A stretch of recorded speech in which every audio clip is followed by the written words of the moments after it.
Classmate, baka pwedeng ako naman ang humingi ng pabor sa'yo ngayon. Kung may kasalanan yung lahat ng to. Kung di mo diniin sila Eloy, edi hindi siya inating ni Rosales. Desisyon niya ni Eloy! Huwag siyang sisihin mo! Ang ginawa lang niya, tama. Sino po siya? Yan si Fred. Yan ang tatay ni Eloy. Uwi na lang!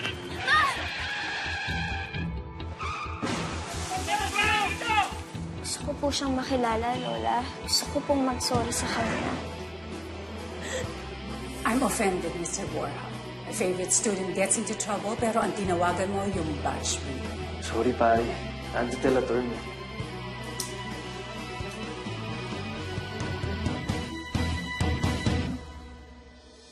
Pasensya na ho kayo. Ang alam ko ho kasi nasa abroad kayo eh. At wala naman po akong pambayad sa inyo. Paps, kaibigan mo ba yan? Pakilala mo naman ako. I'm attorney Roma Badayos, and this is my associate, attorney San Pedro. What's up, hot attorney? Attorney.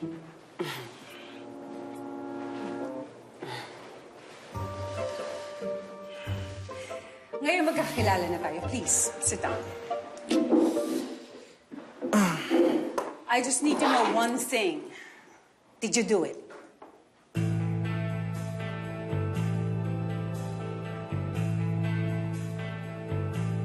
So why in the world should I defend you in court?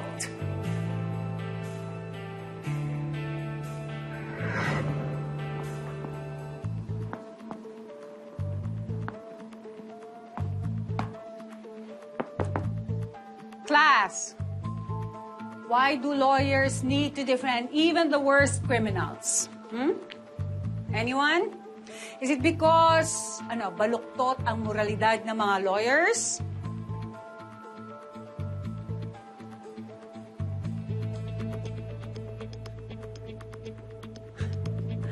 What do you think, Mr. Borja? Yoo-hoo! Mr. Borja! Mr. Borja! Mr. Borja! Good morning! Pero ma'am, pinapahinga ko lang po mata ko. Di ba nga abogado lumulusot na? Ma'am, nag-overtime po kasi ako kagabi. That's not my problem, Mr. Borja. Kung tutulugan mo lang ako, kindly step out of my class. So class, anyone? Can anyone answer my question? Criminal law to. Dapat alam nyo na to. Anyone? Mr. Borja, bago ka umalis, do you mind answering my question, please?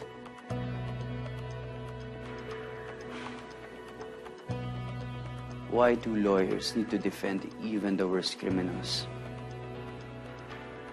Because as officers of the court, it's not our place to judge kung guilty or not guilty ang isang tao. Korte lang ang pwedeng gumawa nun. Ang trabaho ng abogado ay bantayan at ipaglaban ang constitutional rights ng akusado. Dahil karapatan ng bawat akusado, inosente man o hindi, na ipagtanggol mo ang sarili niya. Good. May naalala ka pa sa klase ko, kahit madalas kang tulog. But I'm not letting you off the hook just yet, Mr. Borja, because you victimized an innocent woman. Attorney, hindi ko inosente si Tara. Pagkatapos ng disgrasya, ginulangan niya pa si Mang Ben. Kinausap ko sila ng maayos. Lahat ng paraan, legal ko ginawa. Pero pag pera na ang kalaban mo, ang hirap pong manalo.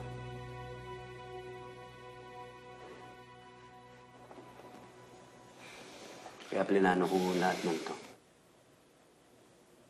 Para mabigyan si Mang Ben ng patas na laban. What do you mean, plinano? Attorney, hindi naman ako papasok dito ng walang exit strategy.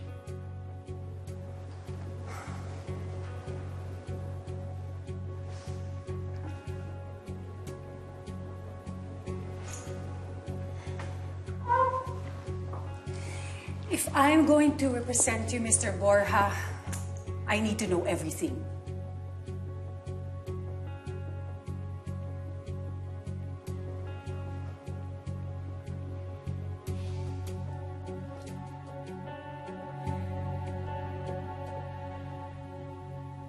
Attorney, mula umpisa, plinano ko na lahat ng galaw ko. Pagpasok sa hotel, pagkuha ng tiwala ni Tara. At pag nagkahulihan, paano makakalusot?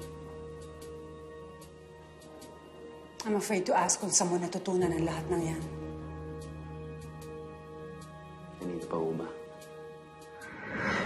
Hypothetically, kung naging kliyente mo si Mr. X, how are you going to defend him? Una po, I will argue na dapat theft ang kaso, hindi robbery.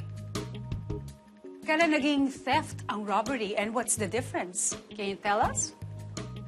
According to Articles 293 and 308 of the Revised Penal Code, attorney, halos pareho lang po yung dalawa. Both involve the taking of one's property with the intent to gain.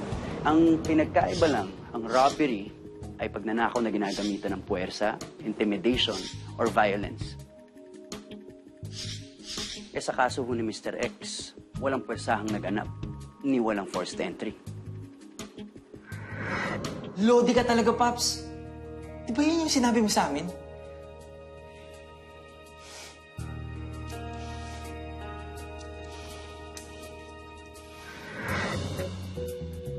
Eto na nga, sasakay na ng car. Puntahan na kita, okay?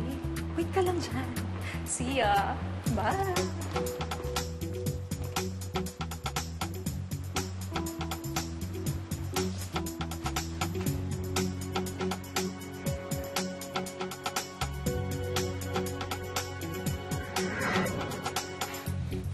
Positive yung location. Doon nga nakatira si Tara. Pero Paps, posible ba yun? Ako ba kaya kay Eloy? Sabi ko, pasukin na natin yung kondo. Eh di in 30 minutes, sapos na tayo. Gusto mong puwersahin pasukin yung kondo ni Tara. Robbery yun, tol. Alam mo gaano katagal sentensya, no? Habang buhay. Gusto mo mauna? Patay tayo dun eh. Di ko na mauna. Hindi. Ganito ang gagawin natin. Kailangan natin makuha yung tiwala ng Tara. Sa punto na siya na mismo magbibigay ng susi dun sa kondo niya. Paano yun? Ako na bahala.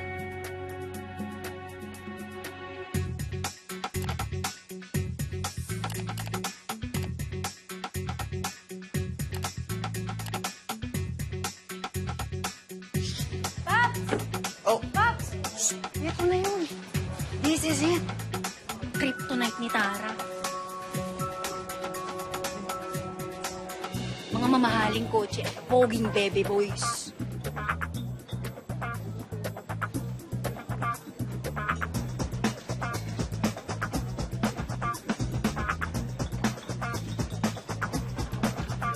Kaso ang problema, Loy, saan tayo kukuha ng luxury? Tama.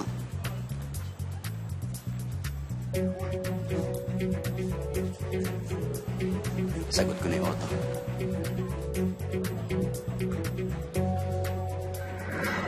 Pero what about the witnesses? Attorney, based on the case file, iilan lang positibong naka-identify sa suspect. And yes, nakita nila si Mr. X sa scene of the crime. Pero ni isa sa kanila, walang makapag-testify under oath na si Mr. X nga ang dumekot ng pera. Maliban sa biktima. So, what's your next move? The next move, sirain ang credibility ng primary witness.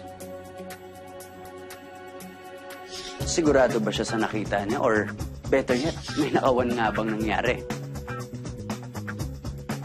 Pwede rin baka nalito siya kung magkano pera ang dala niya. Sino bang kawatan na magpapakahirap naman loob at mag-iiwan pa ng sukle? Boom! Panis! Assuming na tama ka, that only takes care of the charges. You're still looking at, 6 years of jail time.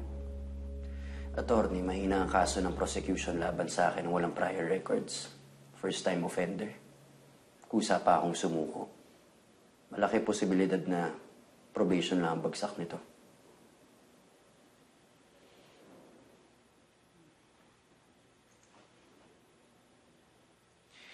Pero Paps, paano si Ali? Eh, di ba nakita ka niya? Sino naman si Ali? Magiging problema ba yan? Hindi ko, attorney. Kaibigan ko po yun.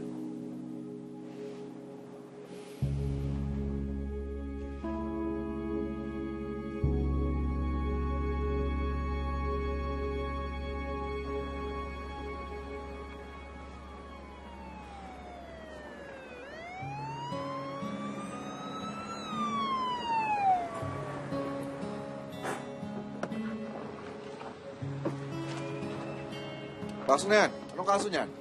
Snatcher Cup. Sige, sige, pasok na.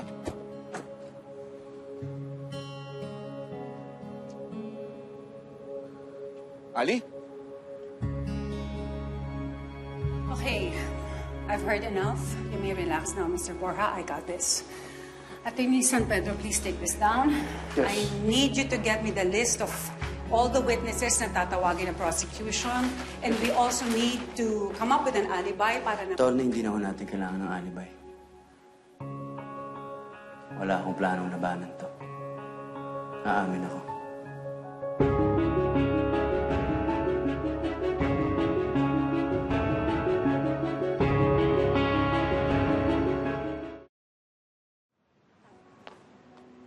Anong ginagawa mo rito? Hating gabi na.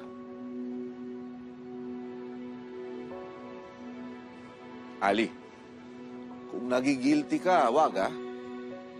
Kagagawa ni Eloy kung bakit siya nakakulong ngayon.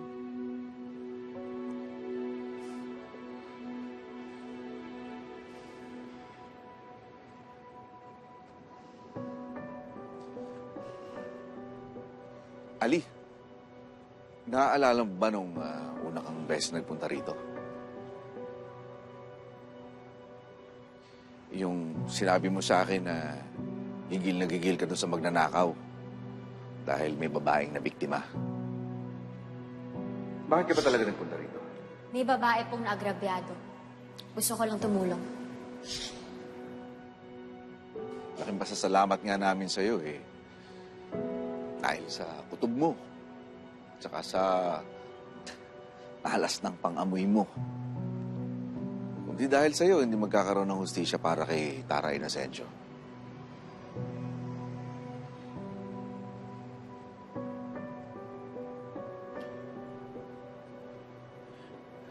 Kap, paano kung nagkaganyan yung buhay ni Eloy kasi minalas lang siya?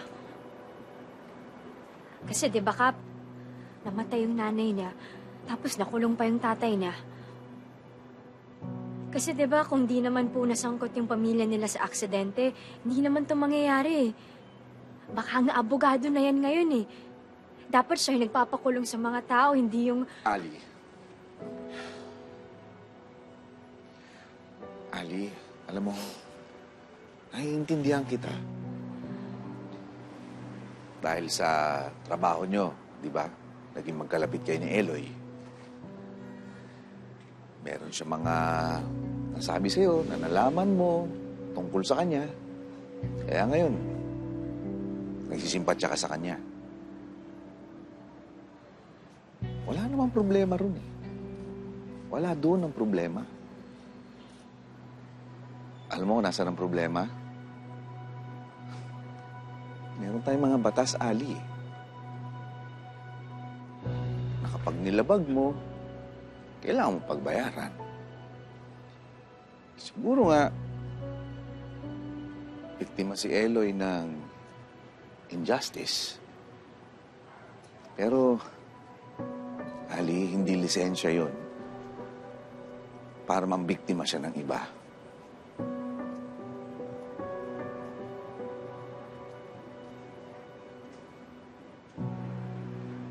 Salamat po, Kap.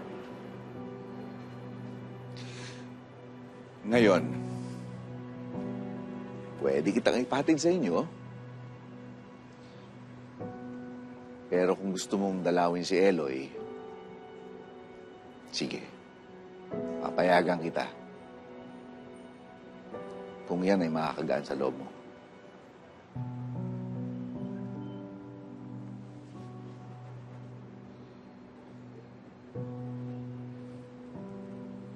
Excuse me? Aakuin ko ang lahat ng to, attorney. Aamin ako kung paano ko pinasok yung hotel.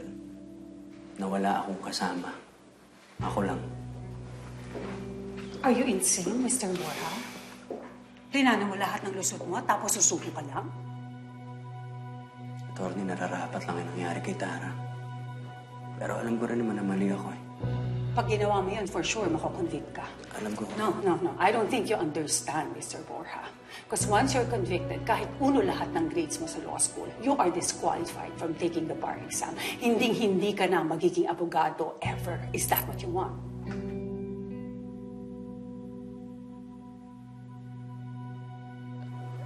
Hindi ho. Hindi ho yun yung gusto ni Eloy.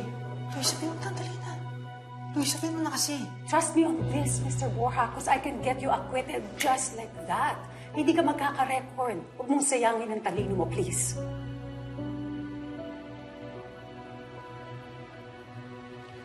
Salamat to, attorney. Pero yun ang desisyon ko eh.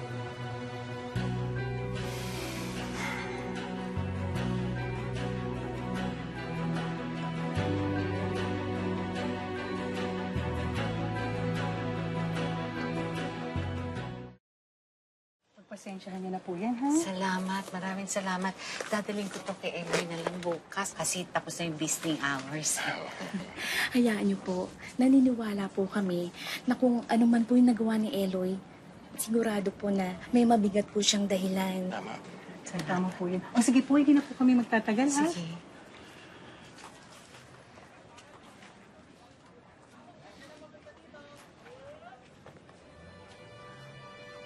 Oh, Ben.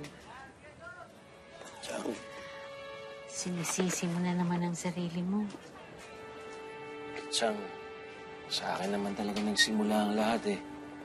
Kung di ako na-hospital, Ikaw naman, papasamain mo na naman ang loob mo. Nangyari na ang nangyari. Pero syempre, hindi naman tayo titigil na tulungan sila. Wala namang retirement ang pagiging magulang eh. Pero madami pa tayong magagawa. Susuportahan lang natin sila.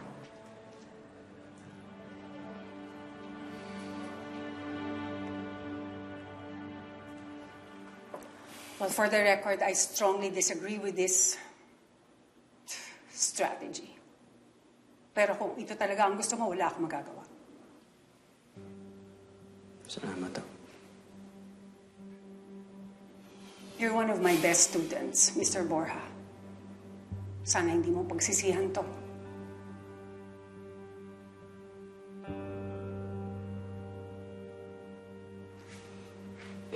Attorney, paano naman ho ako?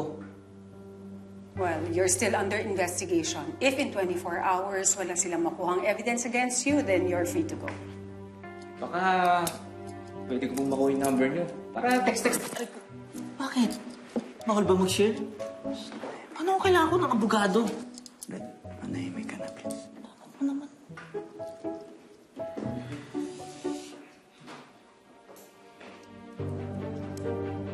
Captain Rosales, your timing is impeccable. Ready na magbigay ng statement ang client ko.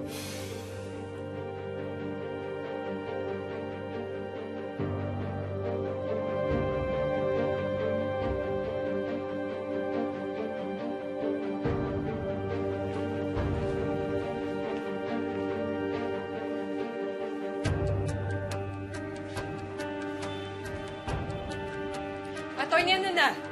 Binugat na ako kakahintay, pinapunta mo pa ako dito. Tara, Nangako ka sa akin na kapag sinunod ko lahat ng utos mo, ibabalik mo sa akin ang posisyon ko. But you misunderstood, Tara. The deal was you help us keep Eloy in jail. For as long as we want him there. Nakakulong na nga, di ba? Hinuli na yung hayop na yun. Calm down, Tara. Nagsisimula pa lang tayo. Malayo pang tatakbuhin. And we will make sure of it.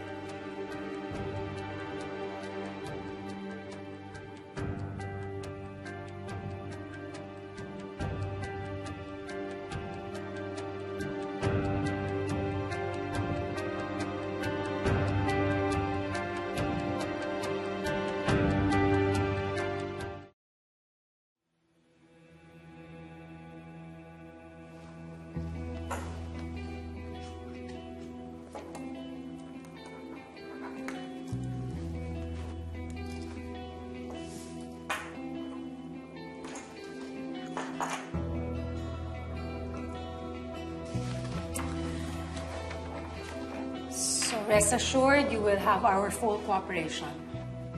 For the record, kusang nag-confess at sumuko si Mr. Borja, so we are expecting a fair and speedy trial. Makakaasa kayo, attorney. I'll take your word for it.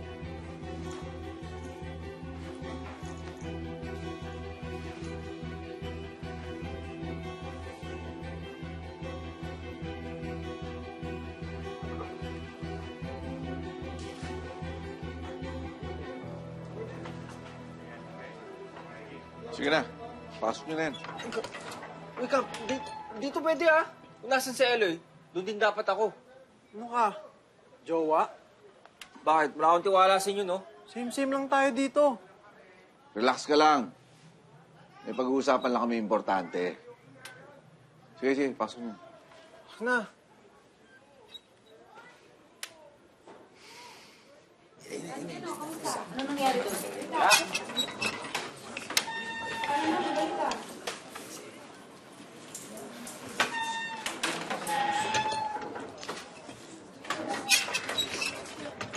Uy, Dandy.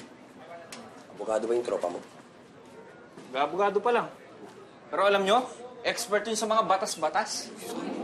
Oo, magaling yun. Marinig ko nga yung usapan nyo kanina eh. Landy, tulungan mo naman yung tropa mo. Papatulong ako sa kaso ko eh. Sige na. Okay lang ba yun? O sige, ako bahala sa inyo. Tutulungan kay ni Eloy, magaling yun. Pero, ang lagay, wala na libre. Tayo dyan. Baka mga 1, 2, 3 mo kami ha. Legit yun, magaling yun. Kakaroon ng pagkaso.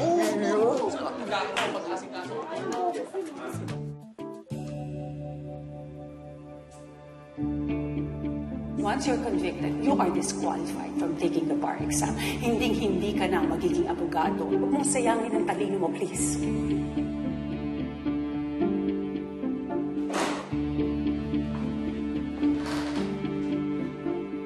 Kap, may problema ba? Ba't mo ako pinaiwan dito?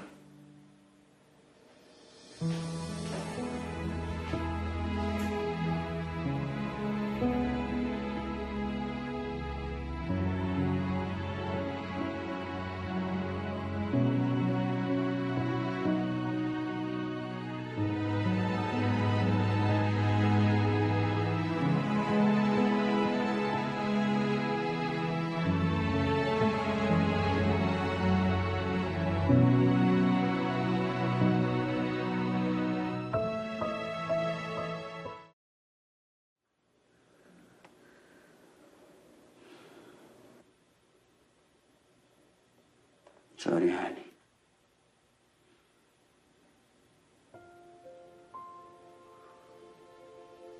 Alam ko hindi matutumbasan ng sorry yung pagsira ako sa tiwala mo.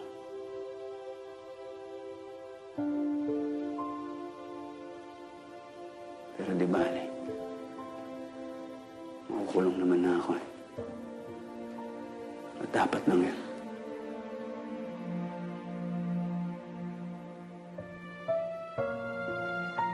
Makukulong ka?